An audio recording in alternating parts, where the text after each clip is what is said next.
On this week's episode of Evil Genius Entertainment Film School, I'm going to talk about the 3 big things you should think about when you go location scouting. Coming up next.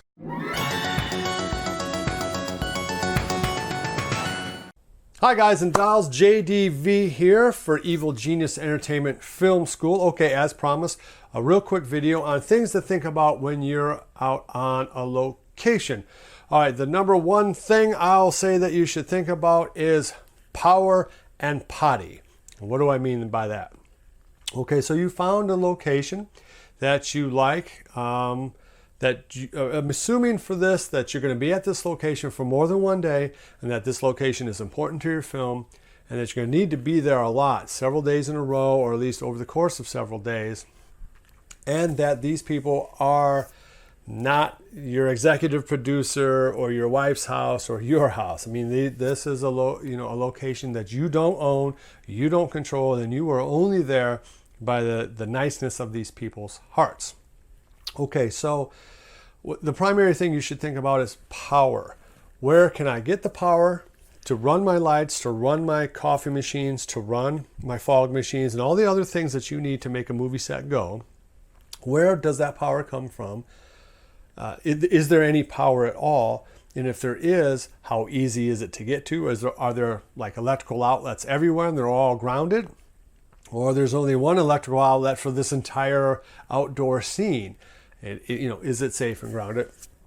Also, who's going to pay for all this power? Because if you're running fog machines and big lights, and you're using a coffee machine all the time, those are all high energy drain electrical devices. You throw in some USB chargers, lights for the makeup room and things like that, and you're going to definitely be adding some money to that person's electric bill. So just talk about that beforehand. Be on the same page. Okay, either we're going to pay your electric bill, or be aware that your electric bill is going to be a little bit higher because we were here. Just talk about that beforehand. The flip side of the electricity is, are you shooting a lot in natural daylight? Are there windows? Where does the sun come in those windows at what time?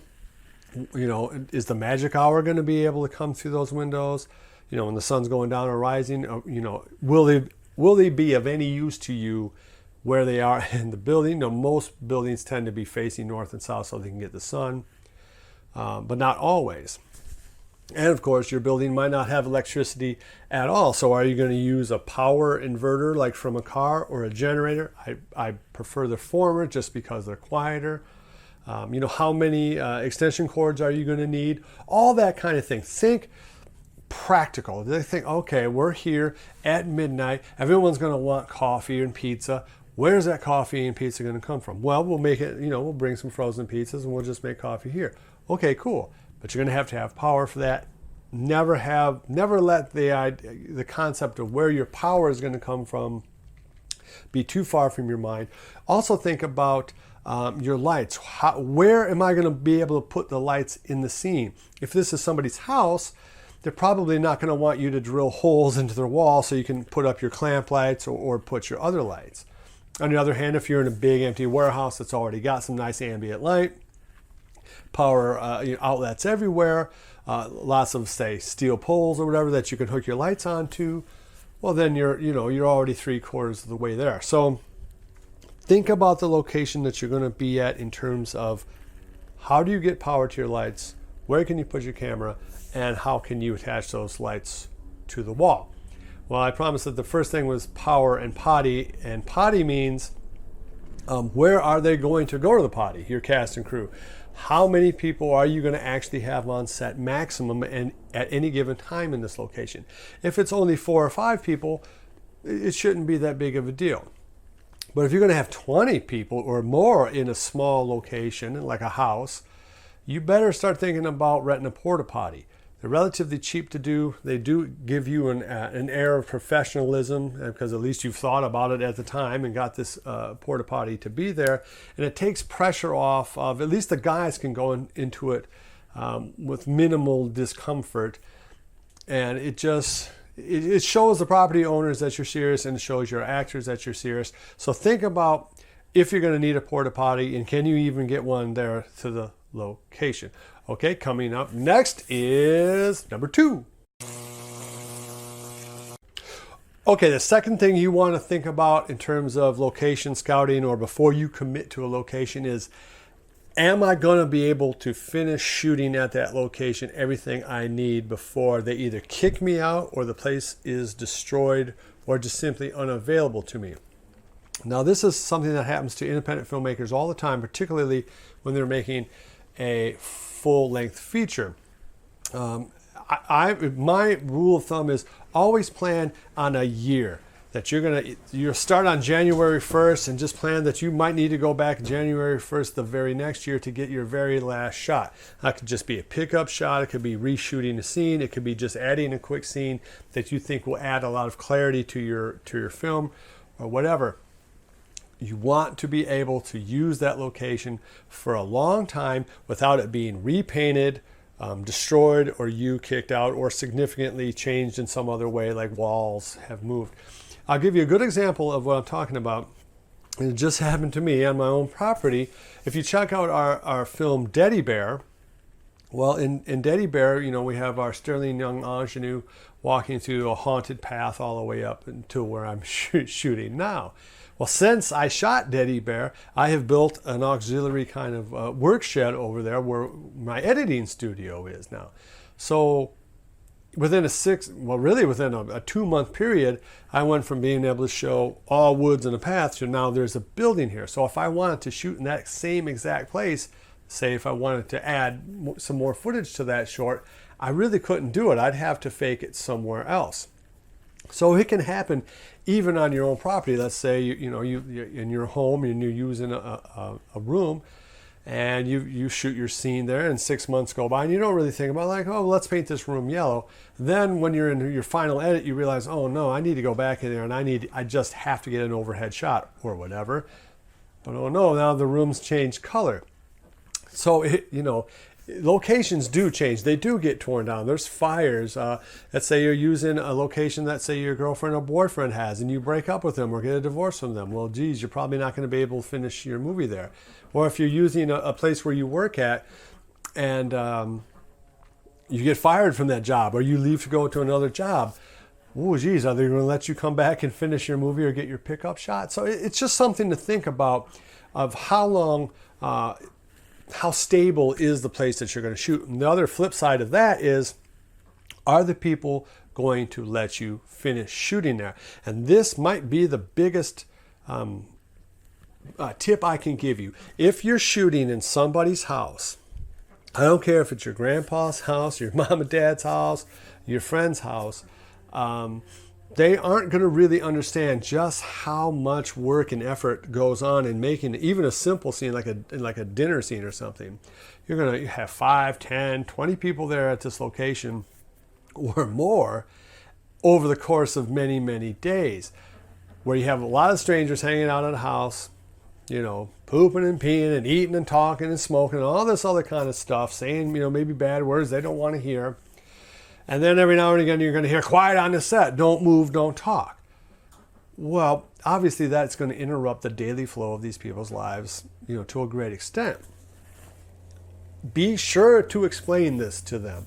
We're looking at a location right now for our 6th full-length feature film, The Devil Screams at Midnight. It's a beautiful location, both inside and out.